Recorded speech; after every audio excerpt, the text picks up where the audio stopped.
Hey friends, happy Tuesday. Thanks for joining us for this 13 Plus FastCast. I'm Anna Orsini. And I'm Carson Courier. We hope you're having a great day so far. We want to start out with some updates on some of the stories we were following for you overnight. Now, the first story that we were following is new information that came in on a house fire on District Street. This happened southwest of Ajo and I-19. TPD says while they were responding, they learned there was a possibly armed adult male inside of the residence and also heard what may have been a gunshot. TFD was able to get the fire under control and the SWAT team responded. After several hours, they were able to get the man detained. He's been identified as 45-year-old Vincent Ramirez. He was booked into the Pima County Jail on charges of arson, criminal damage, and endangerment. Thankfully, no one was injured during this incident. And another story that we're following from overnight that we have updates on this morning is a crash involving a pedestrian. It happened near Fort Lowell between Oracle and Stone. Police did respond there last night for that crash, again involving a pedestrian. They said a man was taken to the hospital with serious injuries. We've learned this morning that that person has passed away. All they've said so far is that that pedestrian was an adult male, but they will be releasing information later today. So you can see the story up on our website right now. Once we get the updates in on what exactly happened, we will bring you that information both on air and online. And right now, the second day of sit-ins at the University of Arizona. Students say the goal is to get 2 early education professors back in the classroom. Dr. Rebecca Lopez and Rebecca Zapien are on a paid leave this morning. Leaders say they had a discussion in 3 classes about the Israeli-Palestinian conflict. Now, some students in the classroom recorded the talk and considered it offensive. That's why the Workers Union at the U of A helped organize the first sit-in yesterday. Students who attended and who were in the classroom during those discussions say that it's relevant to have those conversations and it's relevant to what they're currently learning. They say it focused on how to have talks with children of all backgrounds. I think that learning about world events, including the Israel-Palestine conflict, is incredibly important to our education because we need to be able to respond to children that ask us questions in the classroom about this. The conversation was proposed as why should we as educators care about this issue that's going on in the world? And, you know, how do we move forward and support students that are affected or hear about it or want to ask questions? You know, what's going to be our response as teachers? Because we are actively in the classroom right now with students. Now, the students say that the classes are being moved online while they expect to get the credit. They're still questioning the value of the education they're going to get. Today's sit-in began at 8 o'clock at the College of Education. Of course, we'll bring you anything that comes out of that today. And we do want to take a look now at our weather with First Alert forecaster Allie Potter. Waking up in the morning, I mean, I'm not complaining because it was so hot this summer that like you couldn't go outside, but it's also freezing when I leave my house in the morning. No, it is. And there's no happy medium. There's just no, I mean, and when did that happen? All of a sudden it was like we went from 115 degrees to just like negative I feel 40. like I called this. Didn't I say like we're just going to skip fall and You go did straight say to that, winter? yeah. And here we are. And But so, we might just be babies. But I think we're sensitive. We're ultra I sensitive don't now. know, but I feel like you guys are the extremes. So you were hoping for records over the summer, which you know where that You're got us. welcome, everybody. And You're then welcome. Carson was hoping for cooler temperatures. So literally, Mother Nature's like, fine. So I feel like I'm in the middle. Yeah. Maybe I should start Well, sulking it's not a your little fault. bit. Contrary to popular belief, Allie doesn't actually control the weather. You Right. just report You know, it. So trust we me, won't I blame take you. the blame for it all the time. Oh my goodness. I try to take it off of you sometimes. That is so sweet. So we're going to have a little bit of fun, though. We're dealing with the hair cast, which the biggest complaint, it could be cold, it could be hot. The biggest complaint we get, the wind. Because it's awful. It is awful. Right now, like there's honestly no point in doing your hair today, to be completely honest with you, because it's just going to be messed up. So I'm putting it right in the middle. Oh, So there's no, because if I do 20 to 30 miles per hour, that's, it's not giving it enough credit. But if I go 40 plus, then it alarms people. That's alarming, right? Yeah. So around 43, we could actually kind of cap. So Okay. 30 to 40 Bad miles hair per hour. day. That's all it's going to be. Just giving you a heads up there. Dealing with those gusty winds. Look at this. This is just about the Tucson area, much stronger across southern Arizona. Right now, we're at the peak of that at 36 miles per hour. Sticking with the 30 mile per hour range around noon. Calming down later on around 5 o'clock, though, this evening. We're trying to stay positive, but those gusty winds are going, hey, I'm going to still join you for the rest of the week. Tomorrow, not too bad. About 10 miles per hour lower than what we're going to see today. Sticking with the teens by your Thanksgiving, and then going back up when it comes to those gusty winds by the weekend. Right here, you could just see with our tower camera, it's just shaking, and we have clocked in so far 24 mile per hour gusts of winds in Tucson, 32 for Douglas, 24 for the Nogales area. We do have an air quality alert, just giving you a heads up. This does include the Tucson metro area, so if you are part of the sensitive groups, please be mindful of that. Those wind speeds are not helping with that whatsoever. 66 miles per hour. We're going to the temperatures now. We're on the highway. Yeah. Beep, beep.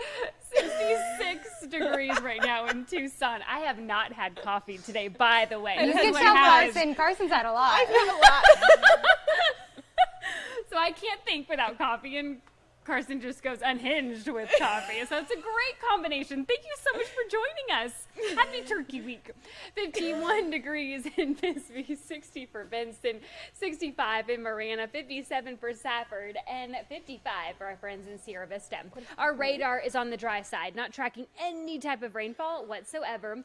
We are going to see those gusty winds today and tomorrow.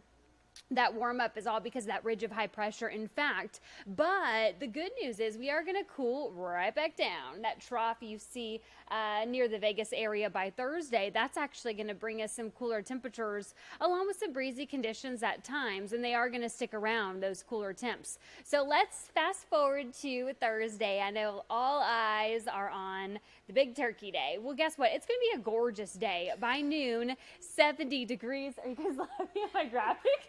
Why are we bowling on? Because it's a turkey. You know, turkey. Oh, it's like the what is a turkey and bowling? Three What? strikes. Oh. No. I was going to say, poor thing doesn't know what's about to happen to him. God bless him. Okay. Anyway, 75 degrees by that 3 o'clock hour for the high. Tucson, 72. We're almost done, I promise. 61 in Sierra Vista and Douglas, 66 in Nogales. Lots of sunshine on tap for us. Those windy conditions today and tomorrow. How about this turkey? I He's like calmer. that turkey. 75 degrees, 72 by your Friday. Very, very, very slight chance for rain on Saturday with a 10%. Those 60s do make a comeback by the weekend. Allie, you just made my whole day. That was That the was best. Tom. Tom Turkey did. Tom Turkey did. That was a great forecast. Yeah, Thank you. thank We you. all need some laughs ahead of the holiday. Oh my gosh, right? I had all the Wow. craziness. Thank you, Allie. Well, something else that we're keeping an eye on today, of course, if you've already gone online, you've probably seen this. I know I did yesterday with Ulta. I told Carson all about it. Black Friday, Cyber Monday, all the good things, but it comes with some concerns. Oh, for sure. A lot of these deals, they might not even be real. And I know that's hard because you see some stuff and you're like, could it be too good to be true? Right. Oftentimes, it probably is. Our very own Jack Cooper, he has more on how you can stay safe this holiday season. Every single day there seems to be a new scam out there, and right now popular ones are happening through social media. That's why leaders tell me that if you're going to be looking for the best deals throughout the entire holiday season, you're going to want to make sure you're up to date on the ways that scammers are trying to attack you. They're right now especially using fake websites. Now, a way to avoid being scammed, make sure you check the URL. Spelling errors are a dead giveaway that the website is fake. Also, be aware of social media deals that seem too good to be true. Fake confirmation or delivery messages can also trick shoppers, and if you click on any of those links, you can get hacked. Leaders are also warning you to be careful of accounts that message you directly on Facebook, X, or Instagram. I could potentially send you a message saying, hey, I just bought this new laptop. Go check out this deal. You think it's coming from someone you know. The message sounds like it's coming from someone you know. But in fact, it's not. So I'd be very, be very cautious with messages that you get sent directly to you, especially on social media. Now, if you do fall victim to a scam, there's plenty of resources out there to help you. There's also a couple of steps that you're going to have to take. Some of those include making sure you change your passwords, you have to contact your bank, then you also have to report the scam to the Federal Trade Commission as well. It's really easy to do that. Here's a look at what their website looks like when you go to report it. You'll click right here where it says report now. Then there's just a couple of easy questions, and then that's it. That's how you report the scam. We have all the information you need to know, including the link to the FTC's website up on our website right now. You can go over there and check it out. Reporting on the Northwest Side, I'm Jack Hooper. Back to you. All right, but before we get into all of the holiday shopping, let's talk about Thanksgiving, because Google's actually come out with a list of the most searched side dishes for each state. Now, that data was compiled between October 6th and November 6th, and it seems that many states love casseroles because the overall #1 search was green bean casserole, and that was actually the #1 search here in Arizona. Now, there were only 2 states where mac and cheese was the most searched recipe. Those were Maryland and Pennsylvania. Myself, I'm a mac and cheese girly, so I was surprised. Yeah, I love the mac and cheese, love the sweet potato casserole. I know a lot of people don't. I don't think, and it's just funny how every family is different. I've never had green bean casserole at any of our Thanksgivings. I've never had green bean casserole either. I've never tried it, and we've never had it at our Thanksgiving. So okay. That mac and cheese looks good. I don't know know what recipe they're using, really but that looks good. delicious. So yeah. Oh, I'm so excited to eat. Yeah, looking forward to that. We definitely are. Now, when it comes to travel, so if you're flying for Thanksgiving, the TSA wants you to know what foods you can and can't bring on board, but there are certain foods that need to be checked. So as a general rule, solid foods can fly with you.